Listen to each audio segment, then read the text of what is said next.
Ayan po, naglo-loading na si 816 Gold Runs. Naglo-loading na po ng pasahero dito sa may Bulan Terminal, Sorsogon. So, ang katabi niya ay si Pamar GBH RV Pamar. Maraming pasahero. Kanina maraming pasahero yung RMB.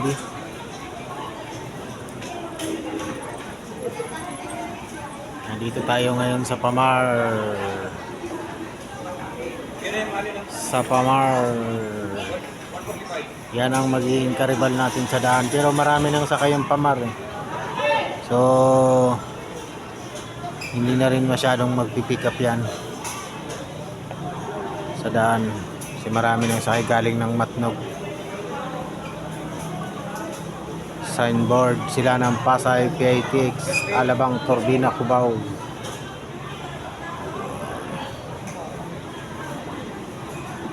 So dalawang aircon lang ang nakapila ngayon pa Manila. Siguro pang ano yan, alas 1:30 ganyan yung GBH Pamar.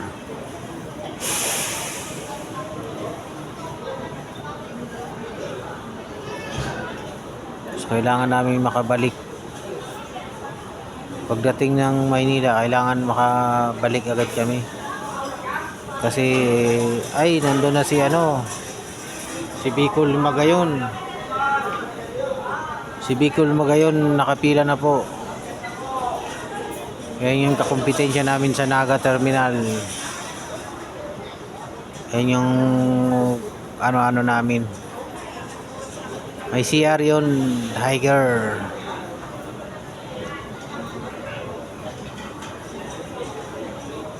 So the same pamasahe lang din. 2x2 with CR. Same pamasahe lang din sa 2x3 without CR.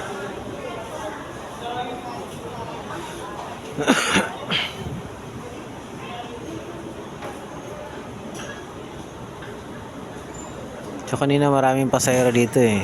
Kaya lang nakuha na ni RMB tsaka ni Mark Ibs Ordinary tsaka ni Ordinary GBH Pamar. Yung nakuha na nila yung maraming pasahero dito. So ang mga darating na lang ngayon na pasahero yung maya ay pasahero ng Isarog, St. Jude, ng Piltrangco, ng Amihan. Yun ang mga darating na pasahero maya. So yun kararating lang ngayon ni DLTV. Yan, maglo-loading ng pa Maynila din siguro to. No signboard pa. Pero tsak pa Manila yan.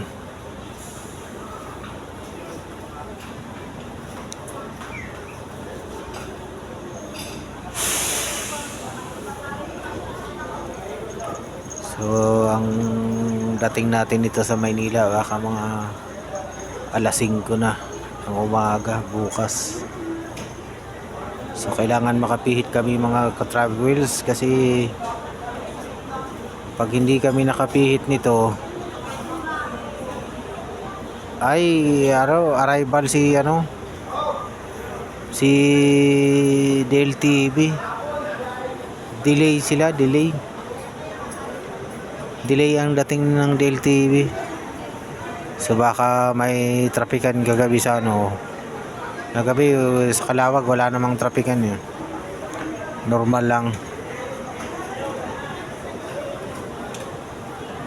So kailangan naming makapihit pagdating ng Maynila.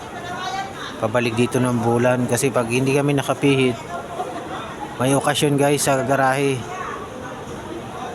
There is a special occasion. Wala kaming biyahe mga 2 araw.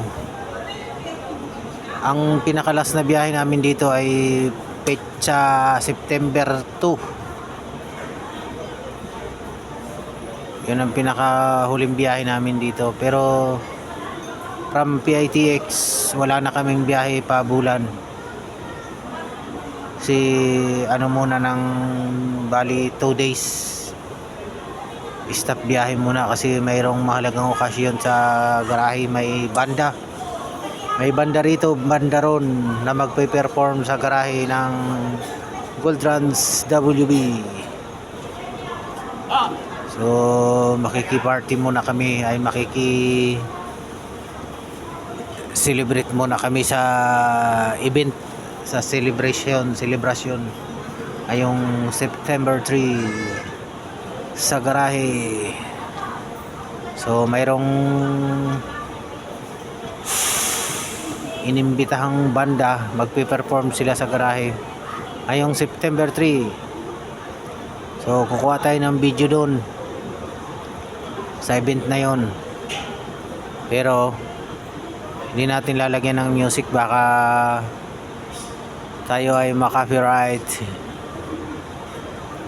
So yun, so ang resume namin yan baka ano na 4 Pitsa 4 ang resume namin ng biyahe. So wala na kaming biyahe ng from Manila going to Bulan, Pitsa 2. Wala na kaming biyahe. Pero galing ng Bulan pa Maynila, mayroon pa kaming biyahe. Yun ang ano natin, ang ating update sa mga magaganap.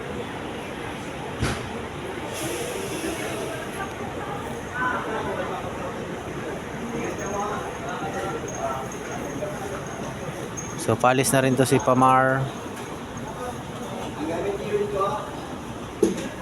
Yan. Si Bicol Magayon Megabus nakapila na rin. So magpapangabot kami yan mamaya sa Naga kung sakali.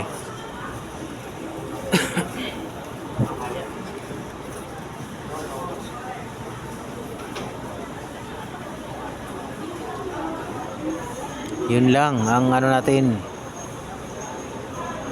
So umalis kami kahapon ng mga alas 5 sa Maynila, PITX. Karating kami dito alas 9 na ng umaga. Traffic nun sa may ano, San Pablo, Santo Tomas, Alamino, San Pablo, yun, traffic. Very heavy traffic, bumper to bumper, kaya na-delay rin ang aming dating dito. So may umalis kanina na Goldtrans first trip alas 12 na 12 noon, si 812 sila yung nalutaw kahapon. So sila yung nag first trip ngayon. So kami yung first trip kahapon galing Maynila.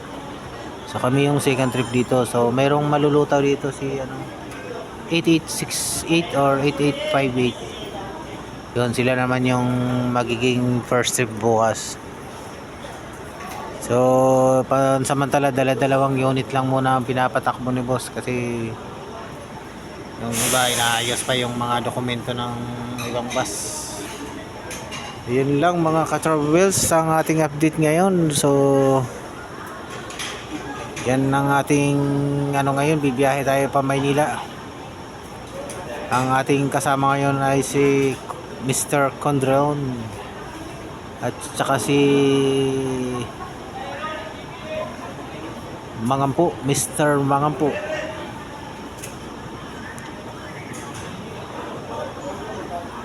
So maganda-gandang labanan to kasi marami nang sakay itong Pamar eh. So baka makapick up kami ng marami nito sa daan. Good luck na lang sa amin, sa aming biyahe. So ang laman namin kahapon 44 ata, 45. So basta 40 plus. So dapat mapuno kami dito ngayon pa Manila para may porsintuhin kami. At ang aming allowance na 1,150 ay naipadala na po. Na-send na sa mga nangangailangan. Yun lang mga ka-travel. Salamat sa inyong panonood. Pa-like, subscribe sa aking minsan-minsan na upload. Bye-bye.